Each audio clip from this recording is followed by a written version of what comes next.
So, all right, let's talk about this for 1 second. So, let's talk about Godzilla minus one. Uh, why Hollywood needs to follow the Godzilla minus one formula. And that's what I'm calling it in this video.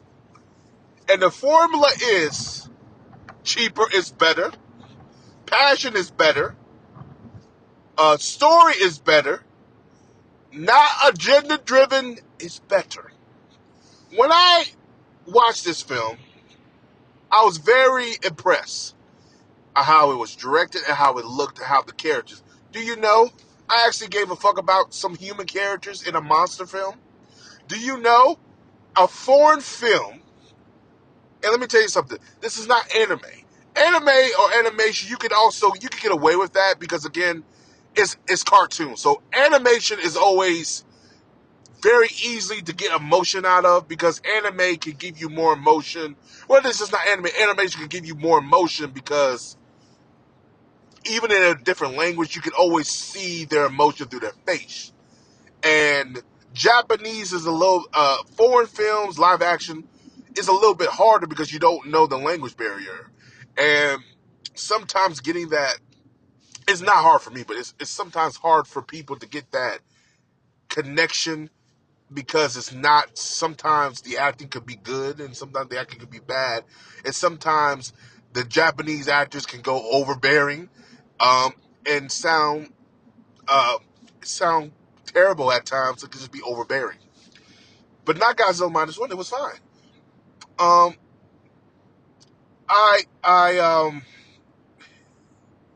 I enjoyed this film. I cared about characters. I cared about what it was going to happen to them. I actually was more concerned with human characters than Godzilla, and that's never happened before. I just saw the trailer for Godzilla versus Kong, and Godzilla and Kong New Empire. I love the trailer. I thought the trailer was fine. The problem with the trailer, though, is, again, we got human characters that nobody gives a fuck about. The people are like, oh, well, I'm just coming for the Godzilla working with Kong and stuff like that. That's fine and dandy, but I see a film like that, and I see lack of care and passion. I just see another monster film um, just trying to quick cash grab. And you can look at this film, too, and see this is a Kong film, just like the last one was. But the other one had a little bit more of a Godzilla connection tissue to King of the Monsters than the other one did. Than this one. This one straight up looked like a Kong film. Literally, honestly, if they took Godzilla out and just called it Son of Kong, this would have worked better. Son of Kong, the New Empire, or Kong New Empire, that would have worked too. Because I'll be quite honest with you guys, that feels more like a Godzilla, a Kong film. But anyway, back to Godzilla minus one. Godzilla minus one did everything right. But the one thing I want to address, and I want people to understand here too, this film budget is $15 million. Now, if you do the promotions and all that stuff, $20 to $25 million. When I watched that film, do you know that film looks 10 times better than most fucking Hollywood films we got this year?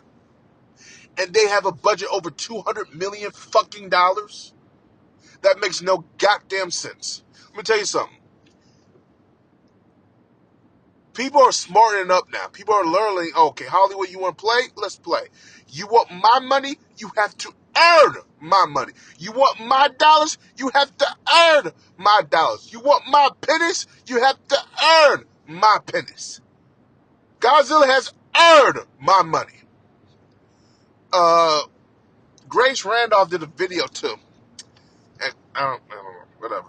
She was like, well, you know, most of the male went to see Godzilla. Yes, every male known to man probably went to see it to support good quality, I don't know, film, good quality entertainment. Godzilla is not just a good monster film, it's a good film. It's the best film of 2023. I looked at this film, like, I sat there for 2 hours and 6 minutes? And I wow, surprise. But I sat through the goddamn shitty-ass Flash film for God knows how long, bored out of my fucking mind. When I watched Godzilla -1, I was happy. I was impressed. Then I saw Transformers. I actually did like Transformers too, even though it was kind of choppy at times. But I did enjoy Transformers. I did enjoy it. The human characters were not bad. They're not on this level, but they weren't bad. I'll take these characters over the characters we got in the other film. But that was enjoyable. What else we saw? Like I said, The Flash. Then I saw The Blue Beetle. And it's just a generic film that I've seen before. Another Spider-Man wannabe. But that's not Blue Beetle. If you read the comics, there's different versions they could have done with it, but they chose the, hey, every superhero formula, let's follow it. And that's why they're failing. All these Marvel movies, all these DC movies feel formulaic. They feel the same. No film has pushed the envelope in that genre since Deadpool, Logan, and the fucking Dark Knight. Those are the only 3 motherfucking films in the last God knows how many years that pushed the envelope. People are like, what about the Avengers? That was always going to be what it was going to be. But no other film in that genre has pushed it since Deadpool and Logan. And I'm talking about the first Deadpool, not the second one. But Godzilla -1 not only pushed the envelope in a monster genre, it pushed the envelope for a film because it felt, not only you could see elements from other films, but they did something that I've never seen them done before in any Godzilla film. And that is that sequence. There's many scenes, but the people will know it. Not the atomic bomb, even though that atomic breath is goddamn amazing. It's the sequence of them on the boat and Godzilla chasing them. I was in the theaters like, oh my God, is that CGI? Is that practical effects? I didn't fucking know. It was so fucking good. And it was scary good how good it was. And then I had to remember myself, this is $15 million. This director took something from a film, maybe Jaws, turned it into something with Godzilla, and I was fucking wowed. That blew my fucking mind.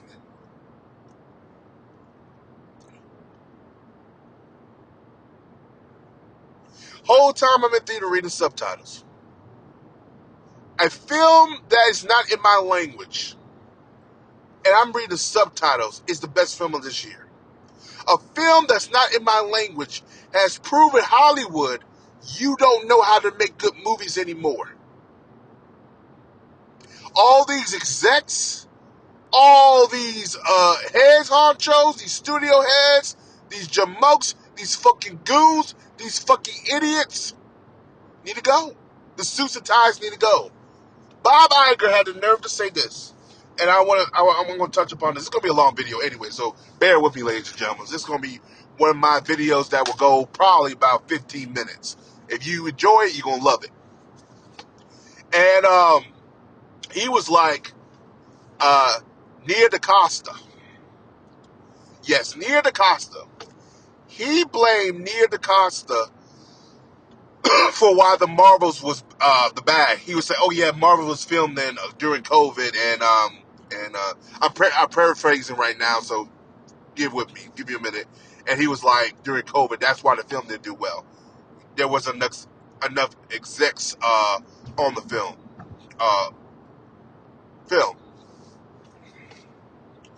So I read the article. There's another director too. I believe the director of Spider-Man, Into the Spider-Verse, called him out, and I'm glad he did. Thank God. Let me call this motherfucker out.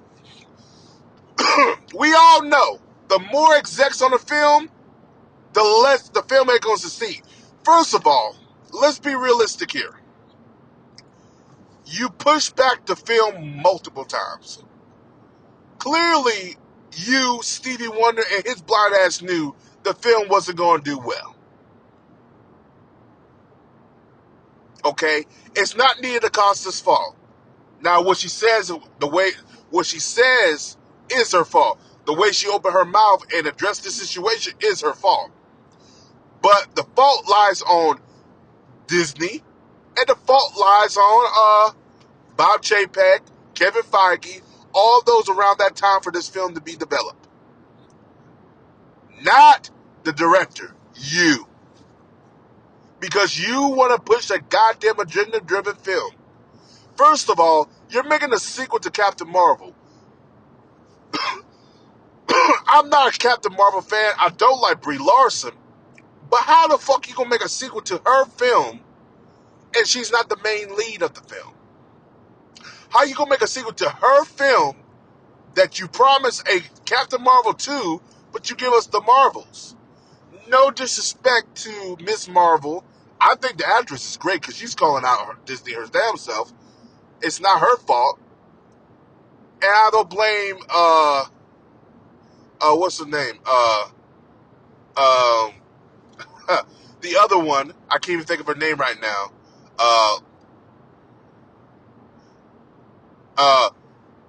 Monica Rambeau. I don't blame her either. But it's just like, the fuck? You calling a director out? No, take responsibility. Get your big boy britches up and say we fucked up. We followed a agenda. We made an agenda-driven film. We were following the woke, and we got broke. Shut the fuck up. I'm so sick and tired of that. And no disrespect to Nia DaCosta too. She's another one. She opened her mouth and she wants to support this garbage, then go ahead. But she already knew this was a bad idea. Everyone knew this was a bad idea. Every film Disney has done this year has bombed. Because they are following an agenda. Stop. It's sad when South Park calls you out. And y'all still are not taking responsibility, no accountability. Everything they have touched has burned or just has not made money.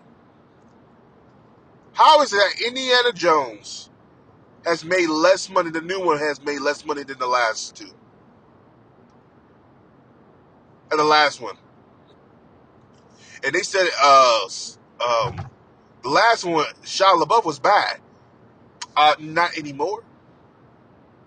How is it that you make a TV show about Ahsoka, which is a fan favorite female character, and you make it boring? In the Clone Wars, she's the most badass character in there. Her adventures. How is it that you make an Obi-Wan TV show? That's right, a TV show about Obi-fucking-Wan. People have been asking for a film, been asking for a TV, everything like that for years. And you fucked that up. When you look at Godzilla Minus One, you look at what Toho has done. Toho learned from their mistake with Shin Godzilla. And I like Shin Godzilla. I thought Shin Godzilla was good at some parts, but they didn't have a lot of talking. Less talking in this film. They heard the criticism how Godzilla looked. They thought Godzilla look was not very good. People said they didn't like the new design. They wanted the old classic design. They gave us that. They didn't like Godzilla beam. They thought his beam was not very good. They fucking worked on his goddamn atomic breath. Turned into a goddamn Kamehameha. They listened to the fans of the film previously, which I thought was good. It just needed less talking, and they did tremendously. Then the director of Godzilla -1 said he would love to direct Star Wars or something like that. Don't even go near that motherfucker. Keep making Godzilla films. Stay in Japan. Don't you go near Star Wars. And Catholic Kidney, don't you fucking dare touch that man. Now, he would like to do it his way, and I would love for him to do it. Because the way he's done these characters for Godzilla -1 would be awesome. But you know Catholic Kennedy. She doesn't want strong males. She wants strong females. And the shit he pulled with with the female characters in here, oh, that's not going to fly in Star Wars. Because you know she was in the film for a little bit and he took her out for majority of the film. And then you see her at the last end of it. That doesn't work for Catholic Kennedy Star Wars.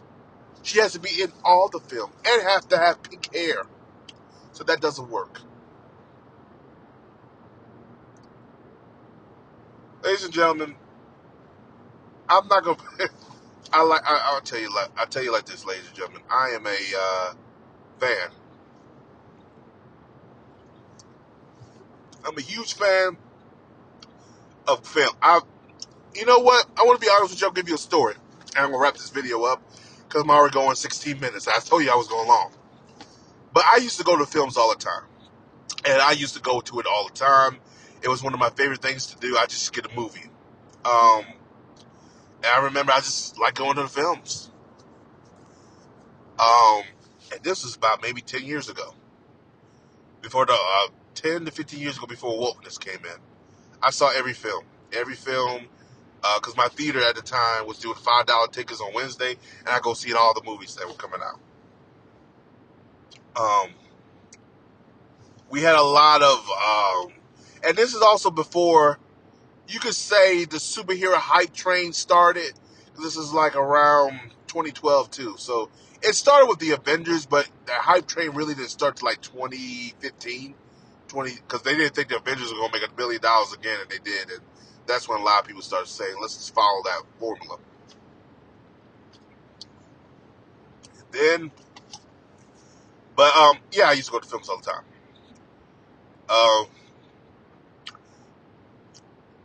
But the one film that was my favorite film, and I believe it was 2012, was Looper, which was done by Rian Johnson. I love Looper. I love the time travel concept. I thought it was an easy concept to figure. Not bad, 12 Monkeys type of thing. And I thought it was cool. I liked it. And then I heard he was directing Last Jedi. I said, oh, wow. So we're going to get some time travel. That's going to be awesome. We didn't get nothing. I saw that film and I was very disappointed. And I was disappointed of the lack of... I was disappointed with the lack of not risks they took in that film. Killing off Snoke was not a risk. Killing off Snoke was confusing to me. And changing things, and it was just...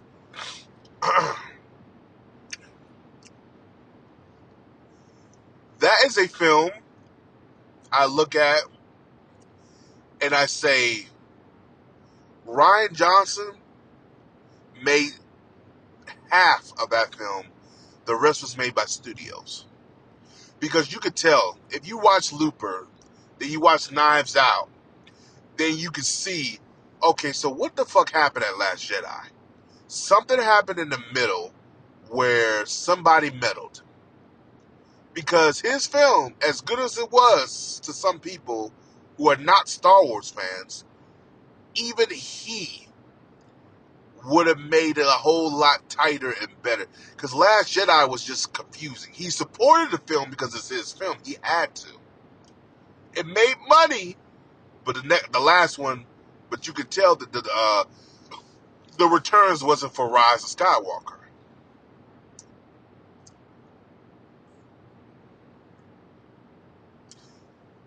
But you get what I was trying to say. Like a guy like that who made Looper, and you would think he would use some time travel elements and put it in this film. They didn't do that. It would have been nice they went in the past and did something like that. And knowing Ryan Johnson, he could have made it make sense. They didn't do that.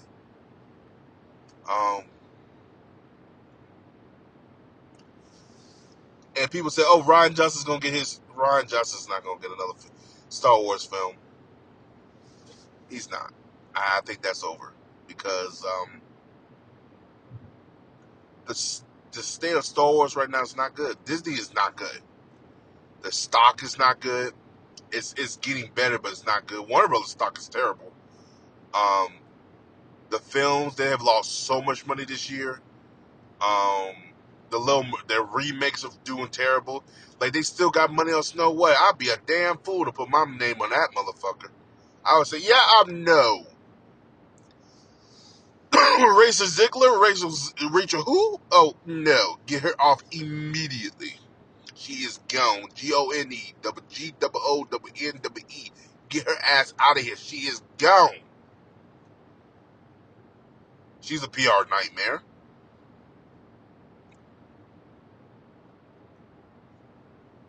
Um, it is a telling tale that we are living in an age where we have less good films and we have bad mediocre films.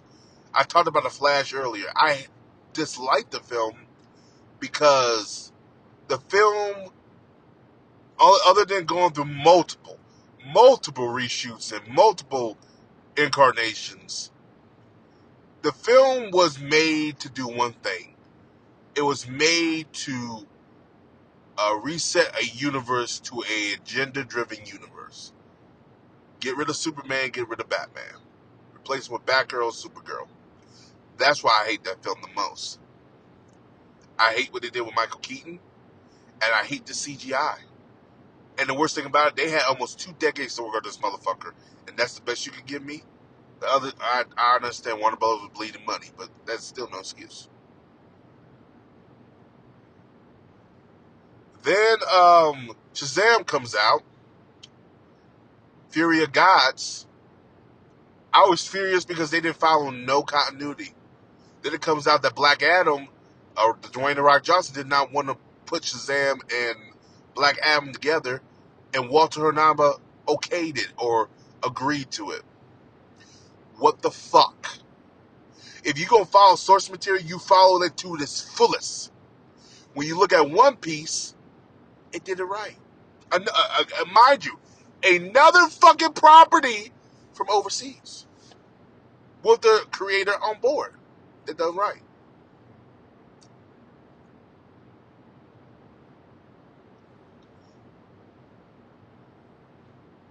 The most successful studio in Hollywood right now is Blumhouse. They know how to turn a $14 million film to almost a $100 million film. They know how to turn a $50 million film to a $200 million film. Is a studio that pretty much resurrected Night Shyamalan's career. Yes, no studio was wanting to work with him to Blumhouse. Like, yeah, let's do some magic. And his career is, as I want to say, did a turnaround, but he's kind of gotten back to what he was. Not on the level he was years ago. God, no, he'll never get back to there. But kind of turned his career around. He's his name is not as poison as it used to be. Let's say that. His name is still like, okay, but now he's got his name back to of a positive light with the critics and Hollywood. If I was a young director coming up, go to Blumhouse. If I was a young director coming through and they said I need to work with Blumhouse, Bloom motherfucking House, maybe Lionsgate, maybe 20th Century. Well, that's still part of Disney, but maybe one of them. Blumhouse. Go to Bloom motherfucking House. Or make a film overseas. Do not go to these studios. Do not. Till they get their shit together, do not go to the lot of Warner Brothers or WBT, if they still got one, do not go to the lot of Disney because they don't know what the fuck they're doing over there. Do not. Blumhouse. Universal, which is with Blumhouse. Bloom motherfucking house. Go there. I guarantee you, your film will be fine. It will not be messed with. I guarantee you. Paramount, Blumhouse. That's all I got to say. But, like I said, this video was long enough, so I will talk to you guys in the next portion. I did 25 minutes. Long enough. Oh, the editing for this video is going to be monstrous. It's going to be good. But as always, guys, like, subscribe. Peace. Have a Johnson day. I'll see you guys on the next video.